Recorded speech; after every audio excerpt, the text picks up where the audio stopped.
आप सभी लोग जानते हैं कि मकर संक्रांति बहुत जल्द आने वाली है और इस बार ये प्रश्न भी लोगों के मन में अभी से चलने लगा है कि मकर संक्रांति किस दिन है, क्योंकि कुछ लोग तो 14 जनवरी की मकर संक्रांति बता रहे हैं और कुछ लोग 15 जनवरी की बता रहे हैं। तो किस दिन हमें मकर संक्रांति का पर्व मनाना है, किस दिन हमें खिचड़ी बनाना है और क्या दान करना है। साथियों, इसी के साथ में इस बार मकर संक्रांति के दिन ही एकादशी भी पड़ रही है। अब आप कहेंगे कि एकादशी पड़ रही है तो उससे क्या फर्क पड़ेगा। तो साथियों, फर्क ये पड़ेगा कि मकर संक्रांति के दिन विशेष रूप से खिचड़ी का दान किया जाता है और खिचड़ी में कच्चे चावल और कच्ची मूंग की दाल को मिलाकर इस दिन दान किया जाता है। और कुछ लोग खिचड़ी बनाकर उसका दान भी करते हैं और घर में भी इस दिन खिचड़ी बनाकर खाते हैं।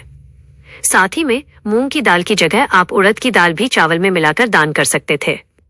पर साथियों, इसी दिन साल की पहली षटतिला एकादशी पड़ रही है। इस वजह से इस बार लोगों के मन में ये भी एक बहुत बड़ा प्रश्न है कि हम लोग इस दिन अगर खिचड़ी दान नहीं करें तो फिर क्या दान करें जिससे कि हमें पूर्ण फल मिले। मकर संक्रांति की सही तिथि। सबसे पहली बात, इस बार मकर संक्रांति के पर्व को लेकर बहुत असमंजस की स्थिति है। तो यहाँ पर हम आपको बता दें कि इस बार मकर संक्रांति का पर्व 14 जनवरी 2025 के दिन ही मनाया जाएगा, क्योंकि इसी दिन सूर्य का उत्तरायण दोपहर में लगभग 3 बजे के आसपास हो रहा है और जिस दिन सूर्य का मकर राशि में प्रवेश होता है उसी दिन मकर संक्रांति का पर्व मनाया जाता है। इसलिए आपको इस बार सिर्फ 14 जनवरी के दिन ही मकर संक्रांति माननी है। एकादशी और खिचड़ी का दान।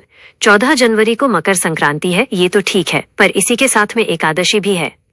तो यहाँ पर खिचड़ी का दान कैसे किया जाएगा, क्योंकि खिचड़ी में विशेष रूप से चावल भी होते हैं और एकादशी के दिन चावल का प्रयोग पूर्ण रूप से वर्जित किया गया है।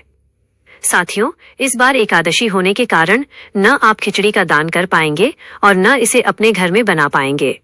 खिचड़ी की जगह क्या दान करें? अगर हम इस दिन चावल का दान या खिचड़ी का दान नहीं करेंगे तो फिर ऐसी कौन सी चीज है जिसका दान करें और हमें खिचड़ी के दान करने का ही फल मिले। साथियों, मकर संक्रांति में तिल और गुड़ का भी बहुत ही बड़ा और विशेष महत्व माना जाता है। इसलिए इस बार आप लोगों को काली तिल और गुड़ का दान जरूर करना चाहिए। यही दान आपको खिचड़ी के दान का फल भी दिलाएगा। आप तिल और गुड़ से बने हुए लड्डू का दान करें, वो ज्यादा अच्छा रहेगा। साथियों, अगर तब भी आपका मन नहीं मानता है तो आप 14 जनवरी को खिचड़ी का दान ना करें, पर 15 जनवरी के दिन आप खिचड़ी का दान कर सकते हैं। पर विशेष रूप से दान 14 जनवरी मकर संक्रांति के दिन ही किया जाता है, इसलिए तिल गुड़ का दान ही श्रेष्ठ है। अन्य महत्वपूर्ण दान। मकर संक्रांति के दिन भले एकादशी पड़ रही हो, आप खिचड़ी दान न कर पाएं, पर इसके अलावा आप जरूरतमंद लोगों को गर्म कपड़े और कंबल दान कर सकते हैं। ठंड के मौसम में इस दान का भी बहुत बड़ा फल मिलेगा। दान किसे दें? आप ये दान किसी जरूरतमंद व्यक्ति को भी दे सकते हैं या मंदिर में जाकर पंडित जी को भी दान दक्षिणा दे सकते हैं। साथियों, आप जो भी वस्तु दान करें उसके साथ कुछ पैसे दक्षिणा जरूर रखें।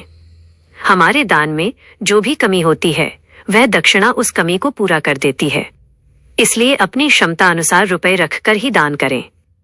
साथियों, इस तरीके से आप लोग मकर संक्रांति के दिन एकादशी होने के बावजूद भी ये दान करके पूर्ण फल प्राप्त कर सकते हैं। अभी भी अगर आपके मन में कोई प्रश्न है तो आप हमसे कमेंट करके पूछ सकते हैं और आप हमारी ये वीडियो कहाँ से देख रहे हैं कमेंट में जरूर बताएं। चैनल को सब्सक्राइब जरूर करें।